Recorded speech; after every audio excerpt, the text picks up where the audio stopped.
प्रकाश से। यीशु ने कहा मेरा वचन तुम्हारे मार्ग के लिए प्रकाश है, मेरा वचन तुम्हारे मार्ग के लिए ज्योति है, मैं संसार की ज्योति हूँ। उनके हाथ में क्या थी? मशाल। मशाल का मतलब है उनके पास था वचन। तेल का मतलब है उनके पास थी आत्मा। वे पवित्र आत्मा और वचन से भरे हुए थे। क्या आप पवित्र आत्मा और वचन से भरे हुए होंगे जब यीशु मसीह आएंगे? कलीसिया तो वो भी है जो अन्य जाति है, कलीसिया तो वो भी है जो अविश्वासी है, कलीसिया तो वो भी है जो विश्वासी है। लेकिन प्रभु यीशु मसीह ने आपको अंतर बताया है कि 5 कलीसियाओं के पास में तेल था, मसाल थी, लेकिन उनका मसाल और तेल खत्म हो गया। लेकिन 5 के पास तेल था, मसाल था, और जब दूल्हा आया तब उन्होंने अपनी मसाले सजाई और विवाह मंडप में प्रवेश किया। और विवाह मंडप में प्रवेश करने के बाद द्वार बंद हो गया। यीशु मसीह ने क्या कहा? द्वार मैं ही हूं, मैं ही हूं, और मेरे खोले हुए को कोई बंद नहीं कर सकता और बंद किए हुए को कोई खोल नहीं सकता। आप कितना भी पीट ले उसके बाद दरवाजा खुलेगा नहीं, क्योंकि वो एक ड्यूरेशन है।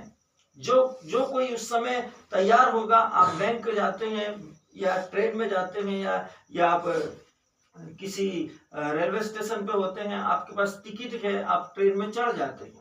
टिकट नहीं है, आप ट्रेन में यदि चढ़ गए तो आपके ऊपर फाइन हो सकता है, आपके ऊपर जुर्माना हो सकता है, आपको सजा भी हो सकती है।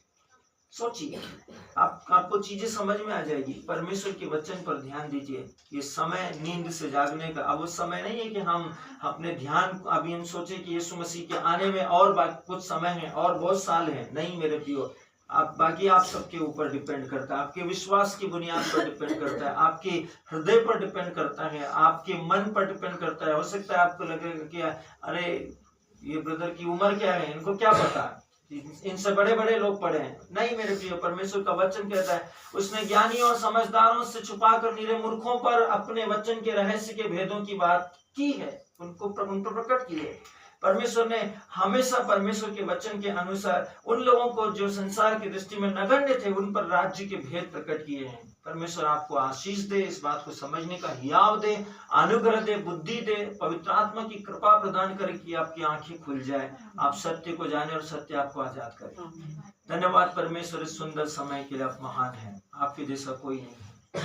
आप अद्भुत परमेश्वर हैं, आप सामर्थी परमेश्वर हैं, आप सत्यनिष्ठ परमेश्वर हैं। आइए हम वचन में चलेंगे।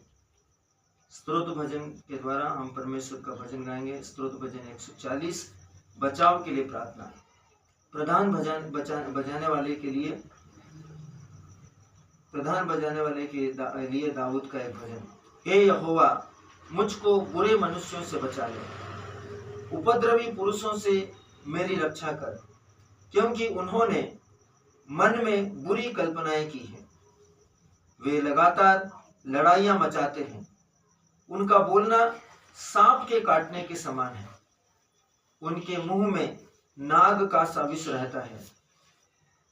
हे यहोवा, मुझे दुष्ट के हाथों से बचा ले, उपद्रवी पुरुष से मेरी रक्षा कर, क्योंकि उन्होंने मेरे पैरों को उखाड़ने की युक्ति की है। घमंडियों ने मेरे लिए फंदा और पासे लगाए हैं और पथ के किनारे जाल बिछाया है। उन्होंने मेरे लिए फंदा लगाया है। हे यहोवा, मैंने तुझसे कहा है कि तू मेरा परमेश्वर है। हे यहोवा, मेरे गिड़गिड़ाने की ओर कान लगा। हे यहोवा प्रभु, मेरे सामर्थी उद्धार करता, तूने युद्ध के दिन के लिए मेरे सिर की रक्षा की है। हे यहोवा, दुष्ट की इच्छा को पूरी न होने दे, उनकी बुरी युक्ति को सफल न कर, नहीं तो वो घमंड करेगा।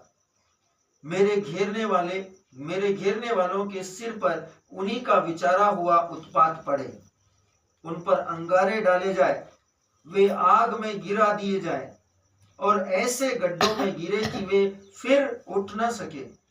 बकवादी पृथ्वी पर स्थिर नहीं होने का, उपद्रवी पुरुष को गिराने के लिए बुराई उसका पीछा करेगी। हे यहोवा, मुझे निश्चय है कि तू दीन जन का और दरिद्र का न्याय चुकाएगा।